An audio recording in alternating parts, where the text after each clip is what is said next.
kabar kalian semua? Bapak harap kalian semua baik-baik saja. Kali ini Bapak ingin memberikan sebuah materi, yaitu tentang pepatah. Ya, siapa yang sudah tahu apa itu arti pepatah? Ayo, yang belum tahu, harap simak ya penjelasan dari Bapak. Disimak ya pembahasan Bapak. Pepatah adalah salah satu jenis dari peribahasa yang mengandung nasihat dari orang-orang tua, dan biasanya peribahasa jenis ini digunakan dalam mematahkan lawan bicara. Contohnya, ayo, pasti kamu sudah pernah mengetahui dan pernah mendengar pepatah-pepatah yang orang tua berikan kepada kalian semua di kehidupan sehari-hari. Misalnya, sedikit-sedikit lama-lama menjadi bukit. Ayo, kalian pasti mendengar pepatah ini ketika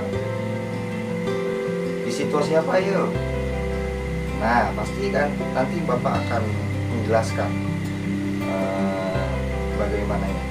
Lalu, biar lambat asal selamat, kecil-kecil cabai rawit, bagi kejatuhan bulan, dan lain-lain. Pepatah ini juga sangat penting untuk kita dengar. Dan kalau kita perhatikan, struktur dari pepatah ini mengandung kata-kata dengan keindahan tata letak dan pemilihan kata-katanya. Contoh dari kata sedikit-sedikit menjadi bukit. Coba kalian pikirkan. Dalam perkataan juga, kita bisa menghindari perkataan-perkataan tajam dan kasar jika kita ingin menyampaikan suatu nasihat atau suatu sindiran kepada orang lain. Ya, ketika kita sedang jengkel, sedang kesal kepada teman kita dengan menyampaikan pepatah, kita akan terhindar dari perkataan-perkataan kasar yang tidak mengenakan. Tetapi jika kita menyampaikan perkataan-perkataan dan kata-kata mutiara, maka maksud dan tujuan kita secara tersirat tidak akan langsung dirasakan kepada si pendengar, melainkan si pendengar ini akan teralihkan dengan kata-kata indah yang kita sampaikan dari pepatah itu. Tetapi dengan maknanya dari pepatah yang kita sampaikan, pasti akan tergambar bahwa apa maksud tujuan dari kata-kata kita itu. Ya, dalam arti sebenarnya pepatah atau peribahasa memiliki makna yang lain juga. Bisa juga untuk menyampaikan suatu makna yang sangat tepat sekali tujuannya. Artiannya, jika disampaikan dengan kata-kata biasa, maka akan banyak sekali melibatkan kata-kata lainnya.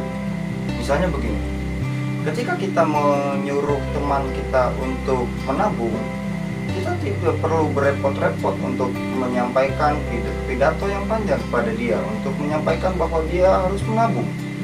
Kita cukup mengeluarkan pepatah ini. Sedikit-sedikit lama-lama akan menjadi bukit.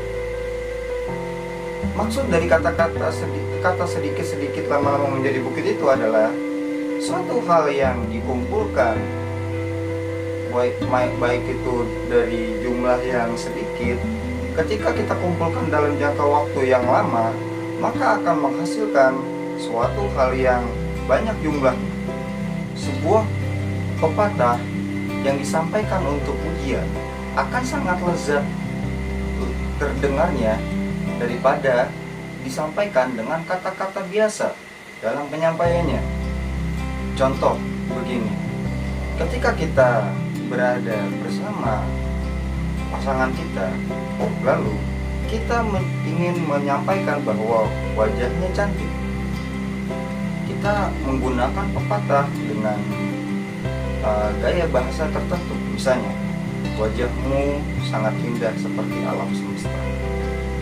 Nah, yang mendengarnya pun bakal menjadi lebih riang, lebih merasa dipuji daripada kita langsung menyampaikan wajahmu cantik. Itu maknanya datar gitu ya, tidak ada suatu gejolak gitu. Biasanya kan kalau anak muda itu suka berandai-andai gitu kan.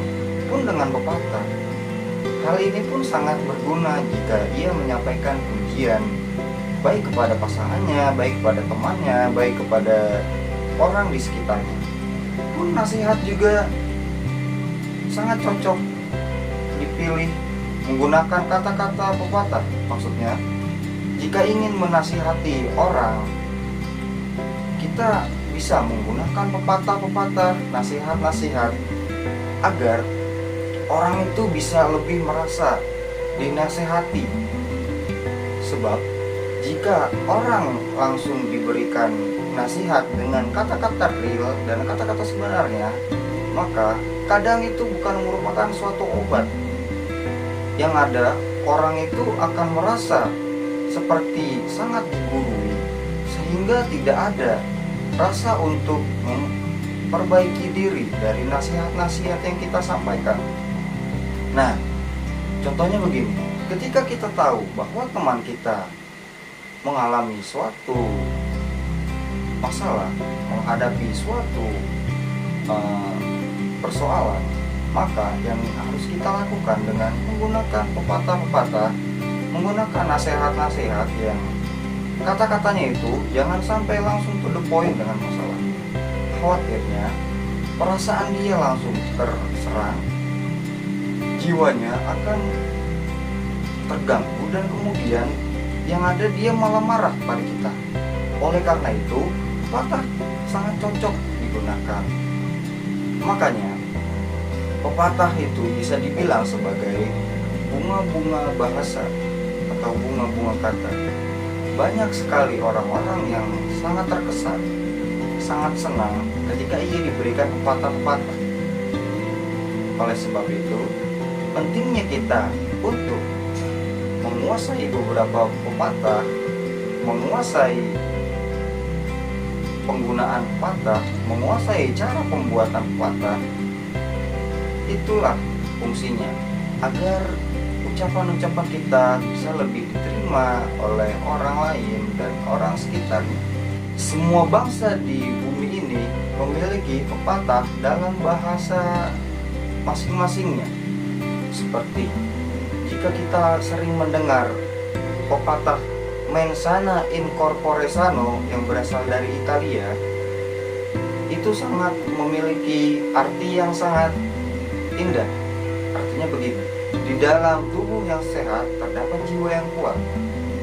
Sama seperti kita sering mendengar pepatah an-nazafatu minal iman, pepatah Arab itu ya, bahwa kebersihan itu merupakan sebagian dari iman. Makin tinggi peradabannya, maka makin tinggi juga perkataan dan pepatah-pepatah yang dikeluarkan oleh para orang-orang. Ya, Indonesia punya banyak sekali pepatah-pepatah juga yang pada penggunaannya sering kita gunakan sehari-hari, baik itu untuk diri kita sendiri, baik itu untuk teman-teman kita, dan baik itu untuk orang-orang sekitar lainnya.